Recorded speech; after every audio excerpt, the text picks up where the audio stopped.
Dengar isu ada di apartemen di daerah Jakarta Selatan, apa benar? Nggak bisa ngomong dong, karena dia kan belum ditahan, jadi ya dia bebas sebagai manusia bebas. Saya nggak bisa ngomong ini dia. Bang, tadi soal Sini kau sini. Apa? udah di Singapura, berarti itu sudah setengah standby Bang? Enggak, istri saya memang pemulihan, dia kan bekas kena kemarin operasi usus, jadi pergi lagi ke sana untuk mengambil alat yang selama ini masih ada ditanam untuk, karena sudah hampir sembuh, udah dicabut dan sudah mulai sehat karena kemarin kan operasi usus kan. Dan yang buat saya nggak pintar kok malah liatin cewek, fotoin gitu dong, atau come on ya, ini kan kenangan ini sama mereka ini tukang gosip semua. Ini sempat meminta abang mempertimbangkan kembali nggak untuk tidak mengundurkan? Bukan, jadi gini, pertama kali saya memberitahu akan mengundurkan diri karena punggung saya sakit terus, ya bekas operasi itu sakit. Dia benar-benar meminta tolonglah jangan dulu cepat-cepat gitulah, minimum beberapa minggu lagi, ya kan. Selalu dia bolak-balik, kamu atau emang gua pemecah ombak, atau maksudnya apa pemecah ombak, saya ngerti kamu adalah figur yang benar-benar nggak ada tandingannya dalam persidangan, katanya kan. Ya akhirnya saya diam, nggak jawab yes atau tidak, ya nggak saya jawab yes atau tidak, itu 3 hari lalu. Tapi kemarin pagi saya bisikin pengacaranya yang satu lagi, gua nggak bisa, harus umumkan, makanya dia nggak tahu saya umumkan, ya tapi udah bilang sama pengacara yang satu itu Farisi. Dan ya udah, begitu dia baca itu, dia telepon pengacara yang lain, ya dia sangat diamlah lama katanya, ya. Dan memang ya begitulah, dan selalu udah dibuat daftar seluruh pengacara hampir ratusan, lalu gini nggak ada figur yang dandingin dia, katanya. Ya itu aja. Apakah nanti abang tetap memonitor perkara ini? Ya tentu dari berita-berita kan sekarang ini kan apapun bisa ketahuan dari media kan, gitu loh, ya. Ya, abang akan memonitor. Kenapa? Ya biasanya dengan timnya itu selalu ada komunikasi gitu loh, ketika ya. Karena kasus saya yang lain itulah yang saya nggak bisa istirahat. Karena apa? Walaupun saya ingin istirahat, kalau terpaksa misalnya kasus harus kasasi, harus ini kan mau tidak mau kan. Kalau gue diam kan gue dituntut sama klien, gitu loh. Ada pesan nggak buat Feby untuk menjalani perkara ini? Ada pesan? Ya pesan saya adalah jangan ragu-ragu menunjuk pengacara, karena tidak ada perkara korupsi yang tidak pakai pengacara. Jutaan sudah perkara korupsi, bahkan ada terdakwa yang memakai 10 pengacara. Jadi di samping hak daripada semua orang, juga undang-undang mengatakan yang ancamannya 5 tahun, ya, pengadilan wajib menunjuk pengacara. Anda lihat di film-film Amerika, negara yang paling maju, kalau polisi lalai mengucapkan kau berhak menunjuk pengacara, itu perkara gugur di pengadilan, bahkan negara yang bayarin. Makanya saya nggak ngerti kenapa terlalu banyak kemunafikan di Indonesia, bahwa seolah-olah orang yang bermasalah hukum itu tidak boleh dibela. Kan sama saja tukang kopi tidak bisa jual kopi, tukang bakso nggak bisa jual bakso. Memang kami itu kan membela orang bermasalah, gitu loh. Betul nggak? Dan yang lucunya lagi, di WA saya udah ratusan pengacara. Sodorin aku dong digantimu, sudah ratusan. Karena bagi semua pengacara itu yang lain-lain itu adalah kasus besar seperti ini, inilah di Amerika disebut the dream case. Dan saya 4 tahun jadi di kantor pengacara terbesar di Australia. Saya 20 tahun sama asing. Oke? Itu kira-kira.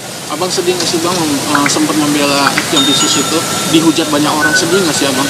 Aku sudah terlalu sering dihujat kayak gitu, karena saya merasa saya tidak salah. Dulu waktu saya bela Teddy Minahasa, aku kurang apa lagi? Teddy Minahasa itu adalah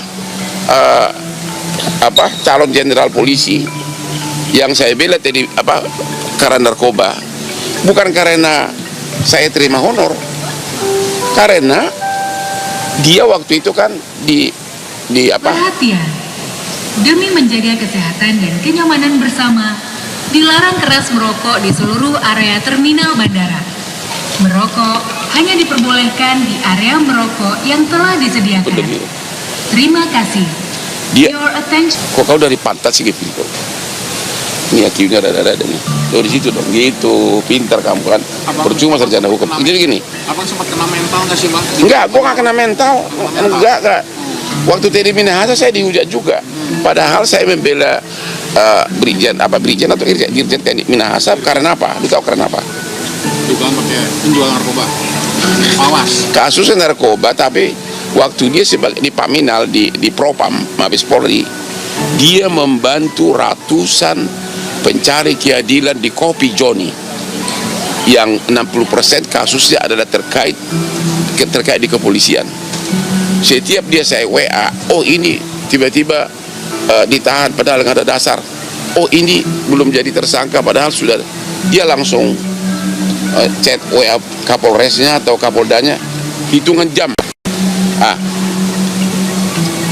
Gaya Teddy Minahasa yang suka bantu pencari keadilan miskin itu persis sama dengan gaya Kapolda Metro Komjen Asep. Dia itu setiap saya ngeluh ada di diperlakukan tidak adil, dia itu langsung bertindak. Misalnya saya minta dong nomor pejabat ini karena perlu untuk pencari keadilan miskin, itu Pak Asep itu Kapolda Metro langsung gerak cepat bantu. Itu benar-benar kayak begitulah. Jadi sudah banyak perkara korupsi yang gue pegang yang ya memang begitulah rakyat kita.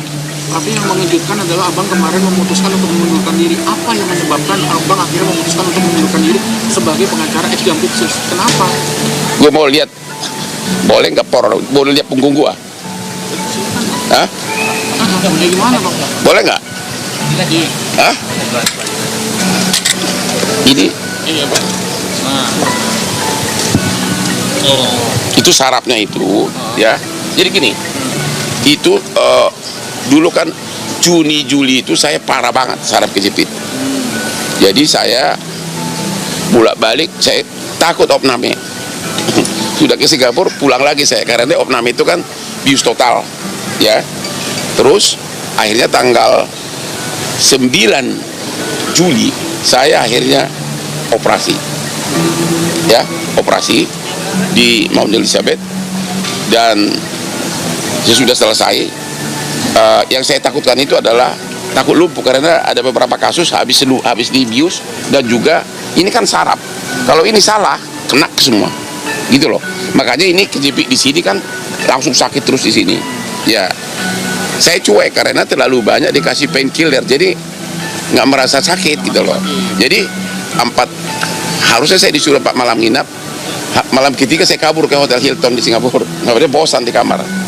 Habis itu mulailah ada permintaan ini kan dari terrelasinya. Akhirnya saya pulang ke Jakarta. Padahal polisi lagi. Padahal dokter mengatakan 2 minggu total nggak boleh. 2 minggu total nggak boleh. Ya mana itunya Pak? Kantongannya mana? Ya. Izin, bagus dari Ainus. Sebenarnya posisi Febri Ardias ini saat ini di mana sih Bang? Semenjak abang komunikasi. Ya, apakah terdengar isu ada di apartemen di daerah Jakarta Selatan apa benar? Bisa ngomong dong karena dia kan belum ditahan, jadi ya dia bebas sebagai manusia bebas. Saya nggak bisa ngomong ini dan terakhir posisinya di mana Bang Febri? Ya saya nggak tahu karena saya kan sudah terakhir ketemu dia Rabu lalu dan saya nggak bisa bilang nama gitu loh. Gimana kemarin Rabu? Nggak boleh dong gitu dong. Nih lihat ini semua nih ya. Ini banyak itu sudah di orangnya. Udah ya. Jadi bukan ya, bukan karena ada alasan lain ya. Jadi kalau untuk mengetahui di mana nggak bisa dong begitu, nggak etis dong. Yang jelas kan dia belum ditahan kan ya, mau di rumah dia kayak suka-suka dia dong.